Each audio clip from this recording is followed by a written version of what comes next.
Hey y'all, welcome to part 4 of the engine rebuild. In this video, we're going to do something a little bit different. We're going to be focusing on all the parts that I bought for this engine. Most of these parts are OEM, however some of them are aftermarket. Some of the aftermarket parts I'm not too sure about how well they'll work on the car. Like the spark plug wires are made for the G20 Infinity, however that is still an SR. So we'll see how that works out, and let's get into it. Here's a quick overview on all the parts that I bought.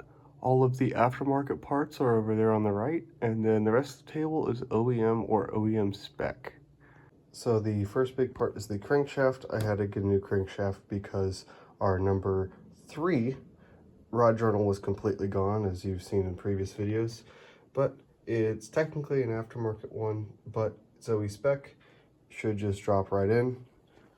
If you need a crankshaft, make sure you get the flywheel bolts for the Gti-R specifically. They are larger than your normal SRs. So here's a majority of the seals I got. Here we have our rocker cover gasket kits with our spark plug seals here. We have our oil cooler O-ring here, our idle air control valve gasket, oil pump gasket. This is the O-ring that goes on the block. Distributor O-ring. This is the temperature sensor for the speedometer, or for the gauge cluster. The little prong on my old one was broken, and that's why my temp gauge did not work on the gauge cluster. We have our new thermostat, a new rear main, and some exhaust valve stem seals. I bought a set for exhaust and intake from SuperTech. They're over at the machine shop right now. The machine shop told me that the exhaust ones did not work. So I'm actually not certain if these are OEM or not. Terra Firma does have a lot of Gti-R specific OEM stuff, which is where I got the majority of this. But these do seem to be bigger, if I'm remembering correctly, from the SuperTech ones. So I'll take these over to the machine shop tomorrow, because these just came in today, and we'll see if they fit. Not too great of news. The exhaust stem seals that I got from SuperTech, the ones I said didn't work, and then these are the ones that I recently got to replace them. They're the same size. I took them over to the machine shop and they said they didn't fit either. This is the one that came off the car. You can see how much bigger it is. So measured the inner and outer diameters, and it's off, inner diameters off by what, it was like 1.5 mils. So these wouldn't even attempt to go over the keepers. So outer diameter is also larger. And then the seal itself, those are for 6 and these are for 7 mils. So I went ahead and ordered, I think SuperTech sent me the wrong ones. I think they sent me 6 mils for the DEs on the exhaust, because the intake and the exhaust on the DEs are the same. And these are for the DETs, sodium-filled exhaust valves, and I ordered directly the right ones. I got the dimensions from it, and the dimensions on the listing matched what I have here. So hopefully these are the right ones that I'm ordering. SuperTech exhaust valve stem seals came in the mail. They're very close to being the exact as the OEM. The seal itself is a little bit taller than the OEM one, but all the other dimensions match, so it should be a good replacement, because this is the old one that I had and it's definitely bigger. You may be thinking, oh wow, you got the rear main but you didn't get the front main. Well, I got a whole new front cover and oil pump assembly that comes with the front main already in it. Here's the part number for the whole assembly. This whole assembly costs about $200, which really wasn't that bad for a genuine 54C replacement. So some of the stuff is really expensive, but I was surprised at this, so I went ahead and picked it up. Here is the genuine 54C water pump with the part number. As far as I can tell, the water pump for the 54C is specific to the Gti-R. If you know anything else about other front wheel drive water pumps, let me know in the comments.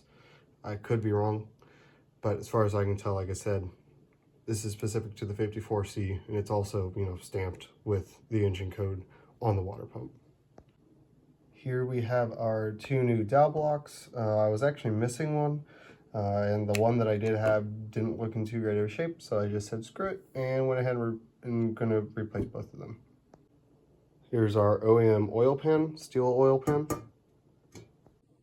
Here's our OEM power steering pump and water pump belt. Part numbers down here on the bottom. Here are the two new motor mounts. You have your left front here and your left rear here. I'll put the part numbers for these on screen. So here is the last of the OEM parts. Technically this isn't OEM, it's OEM spec, but this is timing chain kit. It comes with guides, all three of them. These three up here, they're still packaged really nicely, so I don't feel like removing them. But it comes with all three. A little sad it only came with one of the hardware for the three mounts here, but it's fine. New sprocket for the crank. Timing chain, obviously. Comes with two new cam gears, which is fantastic, and your tensioner, as well as your tensioner gasket. It also comes with a new front main, but since, as you've seen before, I got a new oil pump front cover assembly, so don't really need this, but I'll use it as backup for sure. Now on to the fun stuff, the aftermarket parts. So I was going between the Manley rods and the Eagle rods. I opted to go with the Manley rods because looking at pictures on forums, people saying the Manley rods just have a better finish to them. One's really not better over the other, but I'm really happy with the way these look. I opted to go with the ARP 2000 bolts instead of the age grade bolts, just because it saves me like $150, and I'm not planning on putting like 900 horse through an absolute glass transmission. But I am impressed with the Manleys. I like how they give you all the weights of everything on the boxes and average total weight. So I'm pairing these Manley rods with the OEM Pistons because they're still fine. I don't really need to go with forged pistons because I'm not planning on pushing out, you know, 500 plus horsepower anytime soon. And even if I do, then, you know, that's a project for years and years down the road, and I can upgrade then. The next big thing is the clutch. Went with ACT, full sprung, full disc. Keep streetability as well as increase the clamping force. There's nothing really wrong with my previous clutch, but since, like I said before, we have everything apart, might as well go ahead and replace it. That way I don't have to deal with it. Comes with the release bearing, pilot bushing, alignment tool, and some anti-seize. No surprises here. Went with ARP. These actually are exhaust manifold studs. Somebody who had previously owned this vehicle had replaced the studs. Some of them have probably broken. Replaced 7 out of the 8 studs with bolts of 4 different sizes. So I'm having the machine shop helicoil it to the right size so I can use the studs. Also, of course, your typical ARP head stud. I also opted to go with the NGK spark plug wires. Like I mentioned previously, these are actually for an Infiniti G20. They should work just fine. Front wheel drive SR, should be no issues there. Comes with clips, which is nice. And then also with the NGK Iridium 9 spark plugs. Might have to go one step colder. We'll see what happens. But we'll try these at first. One thing I'm really excited to see when it's in the car is this freshly painted valve cover with these blue spark plug wires. It's gonna look sweet. Last but not least, I went with ACL Bearings. So here we have our thrust washers and here we have our rod bearings. Still waiting on the main bearings. Those should be coming in tomorrow. One thing with the rod bearings is I went with the 17mm bearings. right there, because I was having a lot of issues finding connecting rods that supported the 19mm bearings that came originally in the Gti-R. So I opted with the 17mm bearings with rods that obviously support it. There shouldn't be any issues with the 17s. It just doesn't have as much surface area for the journal, but normal SR guys run them, so it should still be fine for GTR. Alright, that's going to do it for this video. One thing I didn't mention is I also do have the oil strainer O-ring coming in the mail tomorrow as well. And that should be all of the O-rings and gaskets. Oh, head gasket. I'm waiting for the block and the head to come back from the machine shop before I order a head gasket.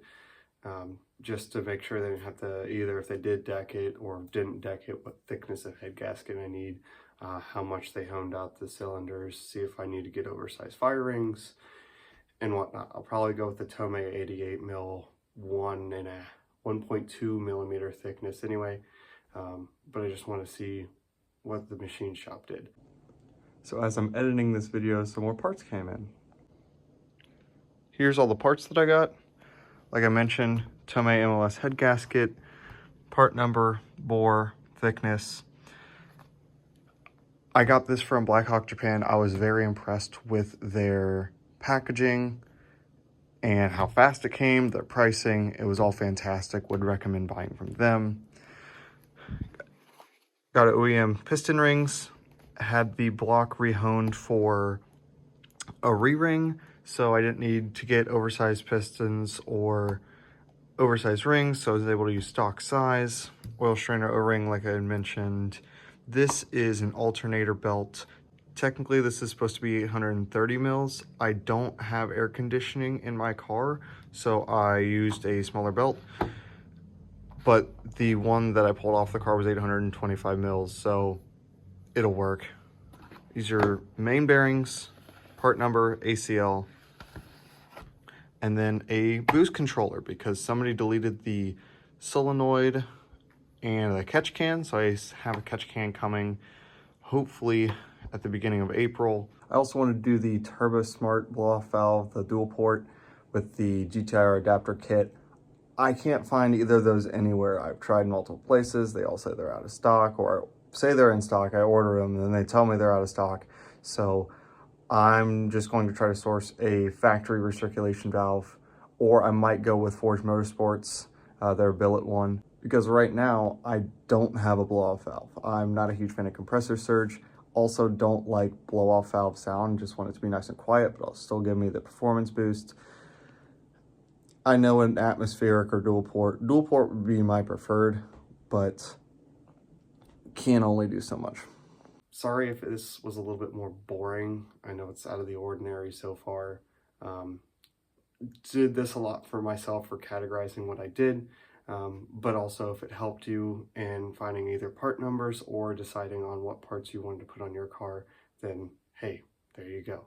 So thanks for watching. If you enjoyed what you saw, like, comment, subscribe. Thanks.